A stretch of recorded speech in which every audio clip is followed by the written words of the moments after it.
And quick question, fun question, and then I got a more serious question is, all the stuff that's happened, straight up, can Drake still get a plate? Oh, I don't think my bro and them gonna let me serve it. I think if Drake showed up and got a plate, my bros might get on my head about that. Yeah. I mean, hey man, Drake makes good music. He's one of the GOATs to me. Like, you know what I mean? Yeah.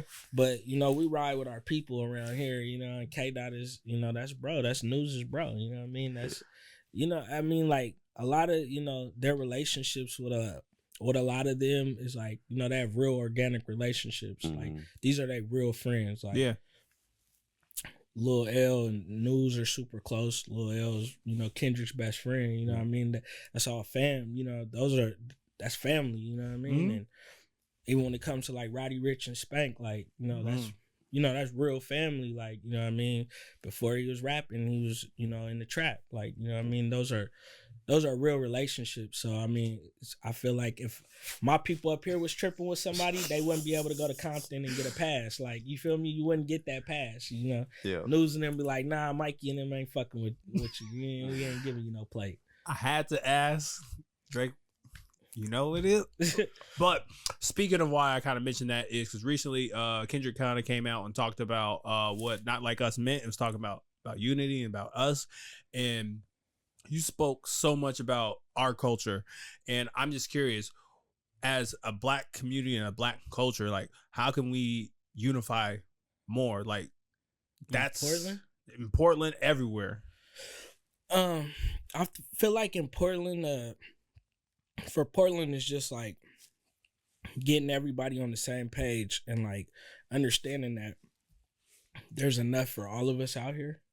Thank you. Like, and I think, getting rid of that crap in the barrel. Yeah, I say that all the time. My bro Chris had he had invited me to a meeting last week for going home, and being able to sit in there and watch like how much information they was sharing in there, and it was like it's open for anybody to come in there, and like you didn't see a lot of people from the community, but you seen like some of us is doing it.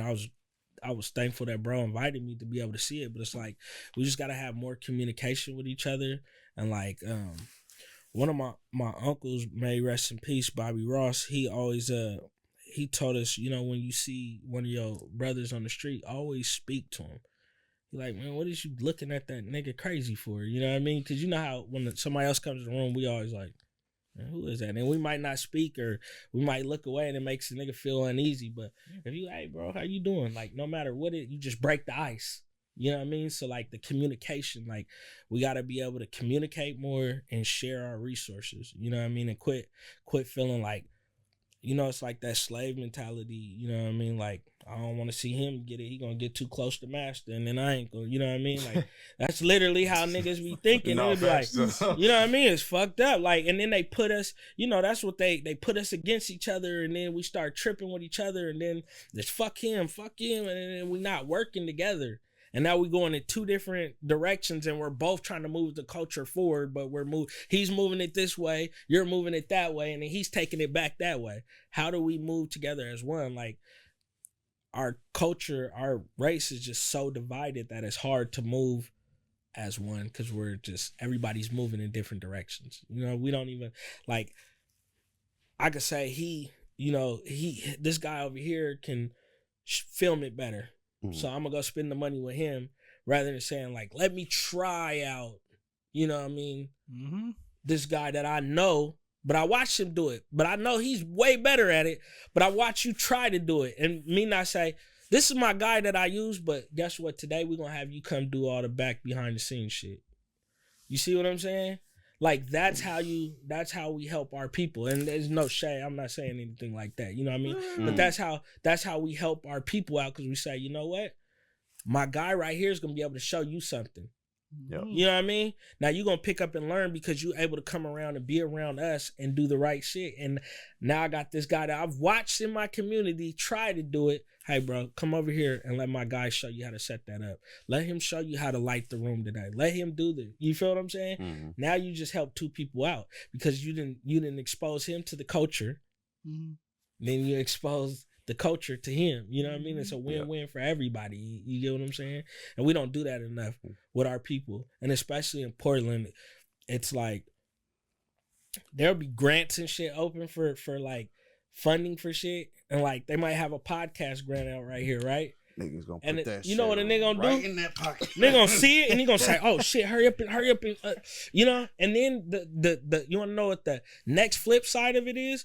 Like some of our people will be working in these offices and see your name come by and could give you the grant, but they won't give you the grant because they know it's you. You know what I mean? Or they won't help you out because they know it's you and they feel like crazy. For us, you know, for Trap Kitchen, it's crazy because Trap Kitchen, like we get we do a lot. We do everything on our own. Just off the muscle. Just us. Yeah. Because a lot of people feel like, oh, they already got it. Or they'll say, oh, they're from California. They're not a Portland-based company. It's like, what are you talking about? I am from the city. Like, you feel what I'm saying? Like, or they just, they get too much of a look instead of being like, you know what? They brought so much to the city. Let's help them. Like, you didn't see all of these food trucks around here. You didn't see all of these black people saying, you know, I'm going to sell plate out of my... Nobody did it until we didn't put it on TV. You know what I mean? Nobody knew how to market their brand. And for me, I do it so our people can see it. So niggas wasn't getting on building an Instagram page for their business in Portland. Yep. Like, they weren't doing none of that. None of the stuff we were doing, they were doing ever. They didn't know that, when you do this, you know, all you got to do is call up to Fox 12 and tell them you're doing this. And if they feel like it's something they want to cover, they'll come out and cover it. You know, until they seen us doing this, like, well, how do you do it? And I get this a lot from people. People always feel like I'm an asshole. I don't know why. Or they feel like they can't come and talk to me. You see how easy it was for you to reach out to me? I'm like, yeah, bro, I'm with it. I'm one of the few people that if you come up to me and ask me a question, I'm going to actually really tell you the real. I'm going to tell you how you could do the same thing I just done. Because I know you doing it too doesn't stop me from being able to do it. Nobody is going to stop me from doing what I want to do. Yep. That's why I always tell everybody, like, bro, you can't stop me from doing this. Nobody, only thing you can avoid in life is taxes and death. You feel what I'm saying? That's the only thing I'm worried about is taxes and dying. You know what I mean? Like, other than that, you're not about to stop me from doing nothing I want to do. Now, you was talking about building earlier, so I'm going to ask, because, you know, we hadn't got to this earlier. If, you know, I don't know nothing about Trap Kitchen, I'm just walking around the city, where can they find y'all? Like, what type of food should they expect when they walking in? Man, the menu be changing up. I know it do. That's what... So, like, right now, just in the state that we're in for Portland, Oregon right now, our restaurant downtown Portland is only open for live events in the Roseland right now because we're opening our new restaurant in January 2025. We got a brand new restaurant coming to the east side. That's it's gonna be an event. It's gonna be a vibe, man. Something different. So we pulling up. Y'all gotta pull up, man. Of course, please. So, we're trying to bring it'd be, of course, Trap Kitchen. Some of our world famous dishes that people love and people travel to come eat all the time. We'll have some of that, but we're gonna bring some new stuff to the menu, as well as Saturdays and Sundays are gonna be tailored to brunch, and we're gonna be bringing those Texas brunch vibes with the live DJ, the music, all the vibes. So this spot is gonna be, every Trap Kitchen is a unique experience. Like, a lot of people don't know, like, if you go to the one in LA, you're not gonna get something that you get in Portland. Or if you, and we do that purposely. Like, we'll have some of the same stuff, but every place is gonna have a unique twist. So, like, my sis Monty, she has a taco truck out there. You gonna get tacos you can't get nowhere else on her truck. You know what I mean? You're gonna get the bombest fried rice in the world on her truck. You know what I mean? Like, you're gonna get exclusive stuff that she cooks with love that she's doing. You know what I mean? And for us, that's how each location is. So our new location that's open in January is definitely going to be a vibe that nobody's seen from Trap Kitchen yet. It's going to be crazy. Okay. And Portland ain't had nothing like this yet. I'm going to sneak this in there because you said the word that I work with once a week, love. Is food a love language that should be recognized? Yes. This is the thing about food that I learned, us being in the culinary business, right? Yeah. You need food. Everybody eats. Yeah. You're not gonna find one person that says, I don't like food. You know what I mean? Like, I'm not eating food. Like, you might eat healthy, you might be a vegan, you might be this, that, but everybody eats food.